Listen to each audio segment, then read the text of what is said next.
So Wendell has this friend of his come in today. He's a lawyer. Yeah, I mean, we looked at this list of questions, and realistically, we can't answer them without a lawyer. But you know how I feel about that. A lawyer.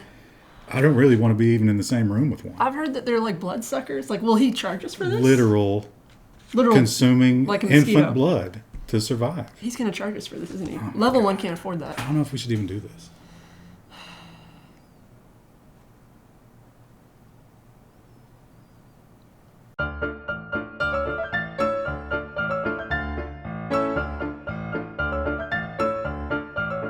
So you've been through the entire series of The Joy of Computing, although I guess we're not really calling it. It's not called that. Digital Mercenary. And you're ready to work. So you've made it through the introduction and you've set up your workspace and you've got the Zen-like understanding of yourself. And you're ready to actually do work and actually get paid for your work. But it's not really that simple. Yeah. If you might think, if you watch all the other videos and you follow those steps or you did your own version of it, you're thinking, man, the hard part's behind me. But we've learned from experience, doing the work and you're just waiting to get paid, sometimes that can be the hardest part and definitely the most frustrating part. Because sometimes people don't want to pay you. So then you need to figure out a contract. And to help us with that today, we have our friend Ben, who is a lawyer, and can help us go over what to do to get yourself paid. Help us answer questions. Now, it should go without saying that, disclaimer, not really, this is not legal advice. We're just sharing some life experiences here. So. But it is, we have gone through this ourselves. So we know that his advice is sound. And he's given us advice before in actual problems. So we're not at all worried about actually giving you this advice to follow. So, yeah. Well, thanks for having us. Sure. Thanks for joining us. Joining us. My pleasure. All right. So, I guess I'll go first. We have gotten together 9 questions, and we think these, in our experiences, these questions sort of encompass how to deal with the worst parts of trying to get paid and trying to set up your relationship with your clients. Because some of them won't be contentious, but you have to protect yourself without offending them and ruining getting the job. So probably the overall question, when do I have to have a contract? Well, you have a contract from the beginning of your correspondence with the client. Contracts are dynamic processes, and they are formed by the relationships between the parties. Now, you can have a written contract where you reduce it all to writing, or you can just document the communication between you and the client to the extent that you summarize what the client has asked you to do. You ask the client for a response. But of course, it's preferred if you reduce it to a writing and call it a contract and ask the client to sign it. So let's say I'm in email correspondence. Somebody says, hey, I want you to do this, and I'm looking to pay you this. How much protection does that give me just having a record of those emails? I think it gives you a lot of protection. It's not foolproof, but you'll find as you do freelancing work that there are going to be whiners and people that have unreasonable expectations. Absolutely. And those people are going to be redrawing the contract every day. So would you say that one of the important things of a contract or a bunch of emails that might be assembled to form a contract is disambiguation, so that it's clear to a third party? Like if a third party is reading your email and your client's email, is it clear to the third party what needs to happen? I think you need to pitch your documentation to that third party. You always need to keep in mind that someone may end up looking at the correspondence between the two of you and making a judgment who should be paid. And that someone is a judge in some instances, but in the case of small contracts between freelancer and client, and they're less than $5,000, typically that's not going to be a case that reaches court. It may reach some sort of mediator.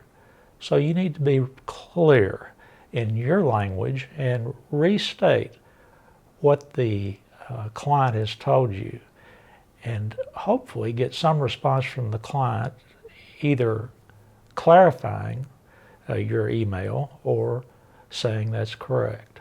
So in terms of getting paid, how should you structure your payments? How soon should you get paid? Should you do it in just smaller increments, or what do you recommend? Well, I think the small increments is a good starting place to talk about this. The client generally has to answer to someone to get a big bill paid. When you send a bill after 3 months, $30,000, then you're going to get the whining of the boss coming out, and everybody's going to say, well, the freelancer is making more money than we are on this project. And so you need to send small bills and start early and often. Of course, the first thing I would want if I was a freelancer is a retainer, a non-refundable retainer, and we can talk about that later. So would you say that like figuring out a retainer and maybe making an estimate for the work, that sometimes those things go hand in hand? It's sort of setting up the structure of how you're going to interact with the client. Do you have any tips or pointers for setting up a fair estimate, or like how to structure that? Well, and that's the temperament of the client is something you have to read. What tolerance do they have to pay in advance? But the ideal client is one that you get paid for what you're working on, and you don't ever have too much held back, so that if you can get, I guess what I'm looking at is, I want my client to get $2,500, which is easy to approve, from the client as soon as possible. As soon as you do 2 units of work, let's say you're doing 2 book reviews, once you get 2 book reviews done, you want payment for those 2 book reviews. If you're going to have 30 in all, you can break it up into 15 payments. Rather than just send them the bill at the end of the work period. Yeah, I definitely can say that billing early and billing often definitely serves you well. And even billing before final delivery, like you might save 10 or 15 or 25% for the end of the project, but you actually don't deliver everything until that last 10 or 25% or whatever is paid. That's the key. The last payment is hard to get. The retainage often is not collected, and there has to be some way that the freelancer can be assured that they're going to get that final payment before they release the full project. Now, this is a problem that freelancers have been facing for a long time, because the pattern seems to be that a lot of business owners maybe will invent reasons not to pay the last payment, whether it's the last 10% or the last $5,000 or the last $5. Yeah, last $5, whatever it happens to be. But you were telling me that there was recent law changes in New York State, and if I remember correctly, you were saying it reminded you of the Uniform Code for Landlords and Tenants, which is now pretty much universal. Sure. Tenants, anyone that's dispossessed or in an inferior position to the moneyed interest, is going to be overreached. So meaning that, you're the freelancer and the company that's paying you can basically do whatever you want, kind of like how landlords used to be able to do whatever they want over their tenants. That's right.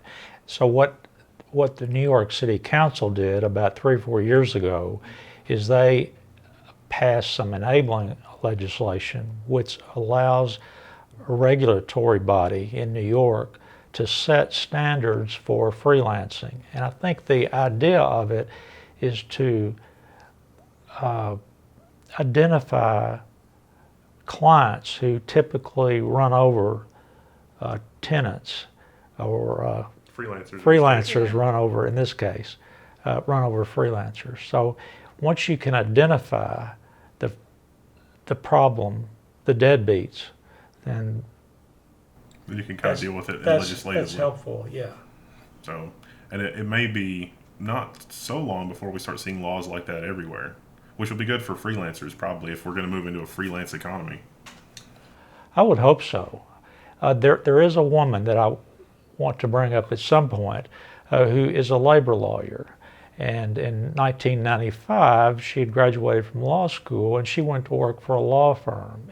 And she thought she was going as an employee, but she turned out to be an independent contractor, which had implications, tax implications, health benefits implications. And so from that experience of being an independent contractor rather than employer, she began to organize independent contractors and then later freelancers. And she formed what's known now as the Freelancers Union. And they are based in New York, in Brooklyn, and they have a website, Twitter accounts, Facebook accounts, and they're very active in consumer or freelancer protection. Though your audience might take a look at her websites, but also her book. She has a seminal book written in 2012. It's called The Freelancer's Bible, and it's an excellent compendium of everything you need to know about freelancing, from how to form the contracts to how to manage your office. And I read it, and it was very helpful, and it will advance someone without any experience 5 years, I think. It's, What was her name again? her name is Sarah Horowitz, Horowitz. And we've added a link in the description below. Good. Now we talked about the emails and how you want to be very specific about what the job is, and you're probably going to be meeting with these people a lot and hammering out like I'm going to bill you this for this, and a lot of people are going to underestimate how much of an investment that is. Like you're going to spend so much time before you even start working. So what would you say, should you bill for that kind of work, for the meetings, for stuff like that? How do you think is a good way for a freelancer to handle that kind of thing? Well, you definitely have to be aware as a freelancer that meetings are going to be necessary. And frequent. Right. Very frequent. Probably more frequent than needed. And if my thinking is that if you bill for that, some people will avoid having a meeting because they don't want to pay the $100 it's going to cost for the meeting, and so they find other ways to talk with you or just conceal their need for clarification. So you need to build it into your pricing, but I don't know that you specify that you were just charged $100 for a meeting.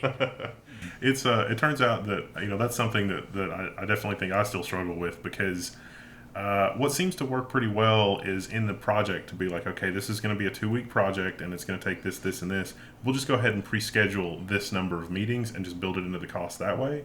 But then if there's excessive meetings, then bill for that, because you're kind of damned if you do and damned if you don't in terms of billing and meetings and things like that, because you will have the people that try to retreat into not communicating, which puts you in a worse spot, but you still need to take that brain time to figure it out, because as much as you spend your time doing work, you also spend a lot of time figuring out the problem and solving the problem and helping the client define the problem. And I definitely see that as billable. Yes. And I think you're very good, Wendell, at going the extra mile for a client. And then at some point you have to say to them, Yeah. now I went ahead and did this meeting for us, or I did this extra work, but now from now on, this is going to be an added cost. And you express it in some unit that they can understand. For our next question, how should I define my scope and my goals in the contract? Is there like any sort of way, should I itemize it, or should I just put it all in paragraph format, or like what is the best way to approach that, you think? Well, I think that in the normal contract, I think a written contract, you have a statement of work. Is that your experience? And in that you provide some context for the job. I'm going to edit your book, Gone with the Wind. And then you proceed to state or outline what editing includes. So you have to define what you're going to do, and it's helpful if you also have somewhere what you're not going to do. This does not include, and this could be in emails, but preferably it would be in a contract. Well, for large and complicated things, it can be a huge paper trail to keep track of all the different emails, and depending on one person's interpretation. So it is periodically helpful, I think, to just weekly or monthly send a thing that's like, this is where we are, this is the status, this is everything that's done, this is everything that we're not going to address, this is everything that we're going to do. Sometimes the client will introduce new work, and then you have to say, okay, that's new work, that's going to be a separate billable item, but Right. it can get messy fast. Right. So is it worth the effort to stay on top of all that just to avoid confusion later? Well, it's crucial, or you're not going to be paid what you're owed. Because everyone wants you to not only write their book, but design the cover and distribute it, and they'll even ask you to come over and take the boxes to the recycling. Yeah, well, I have been on the receiving end. It's like, well, if that thing was out of scope, why did you do this other thing? And it's like, well, I just did that other thing because I'm nice. But now that we've gone down this path, Remind me to never be nice again. I get that a lot as a designer, where someone will send me something and then they send me the copy and I never touch copy because I'm not an editor. That's not for me to touch. And they're like, well, there are a bunch of misspellings in this. And I'm like, well, I'm not your editor. I'm your designer. You need to send that to someone else. That's not my job. That's not in our scope. And if you'll refer to the engagement letter, it says we don't do editing. So, Well, one way to solve some of those problems is to say this is the entire agreement between the parties. The last part of a contract usually says this, and nothing outside of this contract, nothing outside this document forms a new contract unless it's signed by both parties in writing. So the idea would be the first document incorporates all the agreements, all the emails, everything, and that nothing else is involved in the agreement or in the contract. But then, as you need to change it, you just say this is a new contract, or this is an addendum to contract of February 10th, 2018, and the new agreement is as follows, and then you just list what you've agreed to do in terms of scope of work. Now, something interesting that's coming out of our conversation is that a lot of would-be freelancers may assume that these contracts require a lot of legalese, but it sounds like just a plain, 1 or 2 page letter that's like, this is what I'm going to do, here it is, that would suffice for a contract, that in a lot of cases you really don't need a lot of impenetrable legalese. I think that's right, depending on the amount of the contract and depending on your view of the client. I mean, some clients are going to present badly, and you may have to Protect yourself. They're going to ask for the moon. Yeah. So it sounds like for the scope creep end of it, that handling that just through revising the contract and sending the updated things, like, do we all agree that this is going to be the additional work that we're going to do, and this is going to be the additional costs? Just having even an informal email like that, if it doesn't rise to the level of something else, that would be sufficient as the scope of the project changes? I think that's well said. Once it's outside the scope of the work, as you view it, you need to send them something saying, this is outside the scope of the work. I did this, but we're not going to be doing that next week. We're going to have to do this next week. We're going to have to charge you more. So one of the big things with software that probably doesn't affect a lot of other kinds of contracts is who owns it. If I build it for somebody else, is it theirs? Is it mine? And if they try to make it theirs and they have the code, is there anything I can do about it? What would you suggest for sort of protecting yourself there and making it clear? Well, sometimes these are big decisions, because it can, let's say you have a copyright on a book and somebody wants to use this book in their business and sell 2,000 copies of it or something. They somehow incorporate it into their advertising. Well, you don't want to give them the copyright to the book. You want to give them rights to publish it.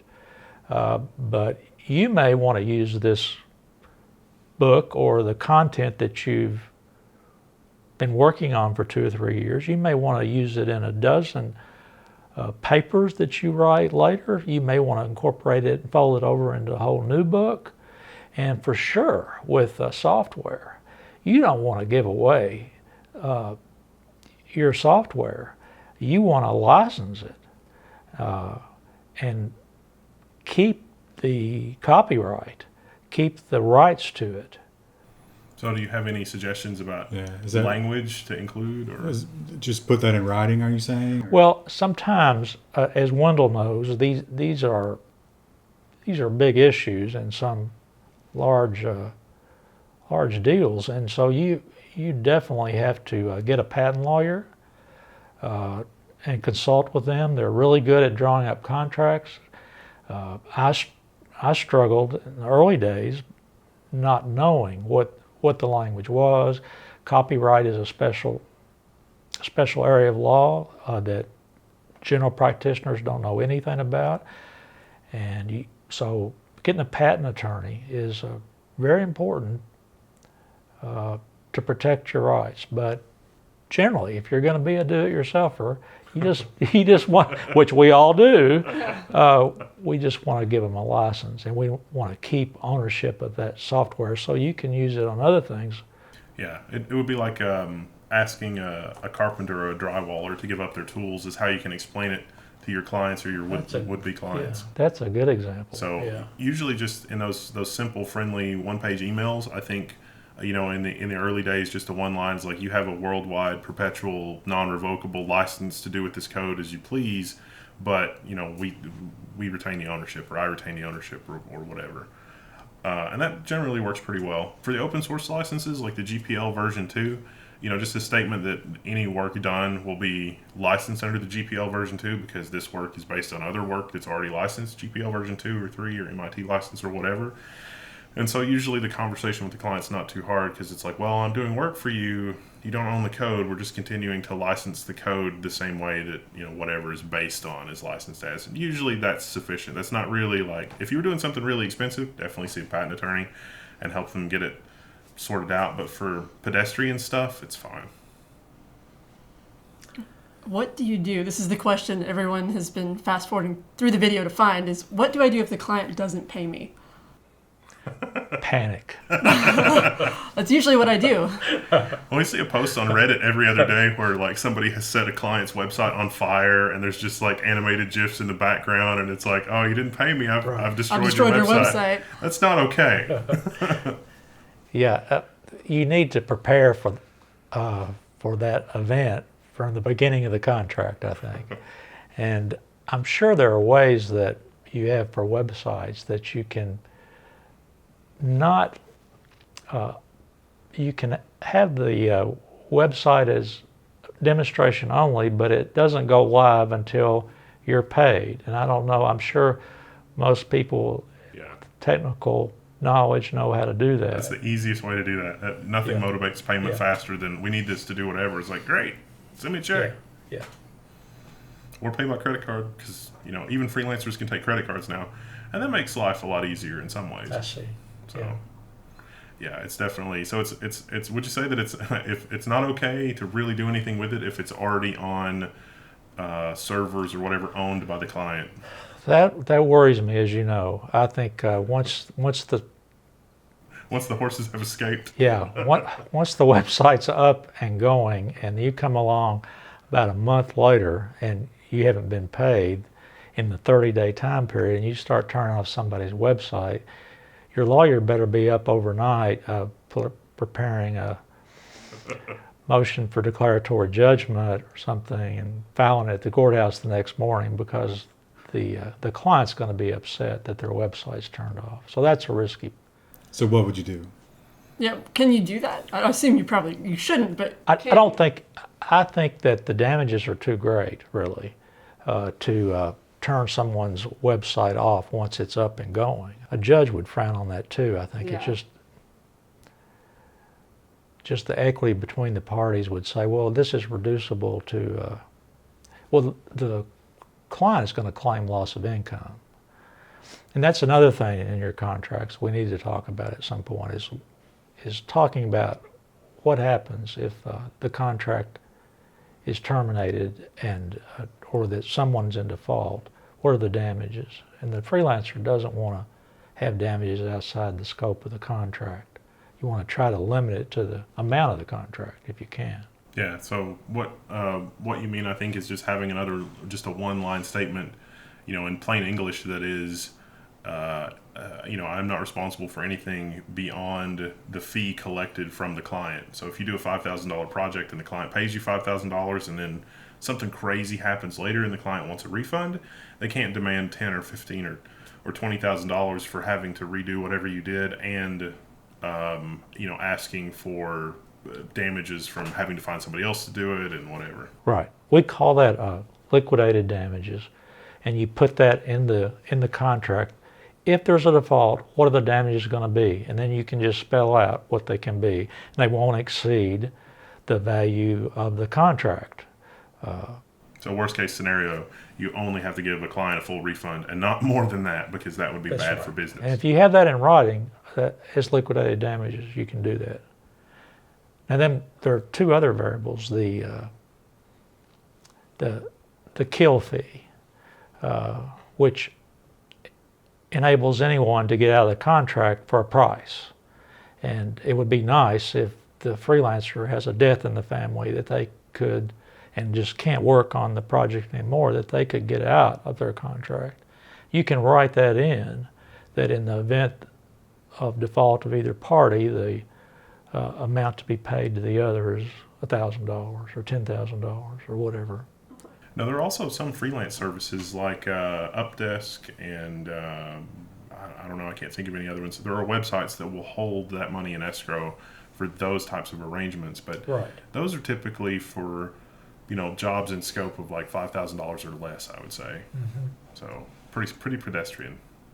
Those platforms are nice, and I'm amazed at the Uber platform and the Airbnb. I mean, those work really well for people, for both sides. It seems like some freelancers have found those platforms useful in situations where it is difficult to get paid, because you can lean on the platform to either ding the client's rating or give the client some other incentive outside the contract to pay. But assuming that that fails, or the contract fails and the client is just gone completely unresponsive, I think you mentioned that it doesn't come to a court case. Usually it would be something like arbitration first and then maybe a court case. Maybe small claims is an option. What do you do in those scenarios? Well, mediation is a nice way to resolve disputes, where a mediator provided by the platform, or you can work with a mediator as both the client and the freelancer can work with a mediator and just present the case to him. Let him make some suggestions, like you mediate a dispute between husband and wife, and the mediator... Middle schoolers. And the mediator then makes a suggestion, and hopefully that would resolve it, and usually it does. It is interesting that the Freelancers Union did a survey of their members. 44% of their members had difficulty collecting accounts over the course of 2010. So it's a real problem, and how to get paid is an art. There's definitely a few times where, I was having trouble collecting payment, and just sending the emails like, hey, I believe that I've satisfied everything here. I haven't heard from you. I would like to open up arbitration or have this arbitrated. Here are some people in the area that can help us arbitrate this dispute. Please respond, was sufficient to actually get final payment, just because they were like, I don't really want to fool with this. Right. If it does eventually, if you wanted to go to small claims court or something like that, does it look good if you have the documentation to say, well, I tried to do arbitration to resolve our dispute, but they didn't really want to do that, so here we are? Sure. I think that helps a lot in small claims court. The limitations of small claims court generally are that you're contracting outside the state. So it's hard to collect in a small claims court in your state when you're suing someone in a different country or in another state. Well, would you have any other advice for would-be freelancers or anybody new to the freelancing world that hasn't gotten their hasn't taken their lumps yet? Well, I think you have to get your feet wet. Without some experience, it's hard to read and understand what these books are talking about. But now there's a lot of information on the internet under freelancer.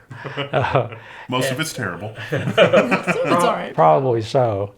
But reading a book like the Freelancer's Bible, that will advance you in a number of years in your experience level just by reading these cases. But the important thing is to network and to, because you don't want to get on Fiverr, you don't want to get on Upwatch if you can have clients through your networking, your associations with other people that you went to school with, that you know in business, and you keep showing up. Showing up is so important in the That's going to be the hardest thing in this video. It's like our audience is so antisocial, and you're telling them to be social. Right. I have a son like that too. That he's in IT. And, yeah. So, well, let's say, one final question. Let's say that you're finally getting the projects that are big enough, or you're simply so overwhelmed by this that you need to go for legal help. What can they expect to pay? What kind of ballpark are they looking for basic services to take care of these kinds of things? Ben's going to need a retainer to answer that question. Well, it depends on the lawyer you go to, obviously. If you go to a boutique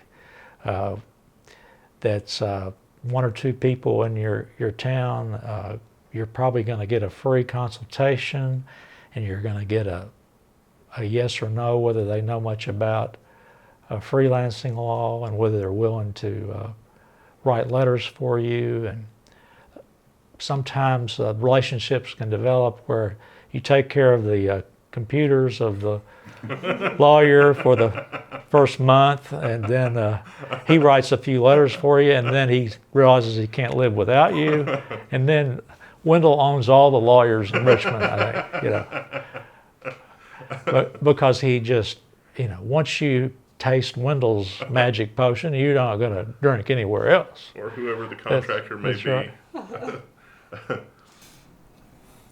So basically, you're saying barter, maybe as a way to get services. Barter is not ideal, but certainly just doing somebody a favor can come back tenfold. So don't hesitate to help your clients if you're a freelancer. Going that extra mile, doing extra work when you're young, knowing that you're learning how to do it yourself, and you don't want to have the client completely pay for your education. You want to have some bag of tools before you start working and offering your expertise. So do that. Give away work and help charitable organizations and nonprofits. Give away work to the right people. Well, now Wendell will, I've seen him give a whole computer lab to a school in Eastern Kentucky, there's... He got burned pretty bad by that. he got burned by that. So. Well, of course, you're always going to get burned by well-meaning clients. They don't understand oftentimes your business, so you have to educate them. Let them know that you can't be doing this free work all the time. There's so much to living other than just technology. It's crazy. You don't believe that? No, not at all. It's all good. Well, thanks for coming on. Yeah. My pleasure. It's really interesting. Yeah. Maybe if you guys have any other questions, maybe we can do another follow-up video sometime in the future. So let us know.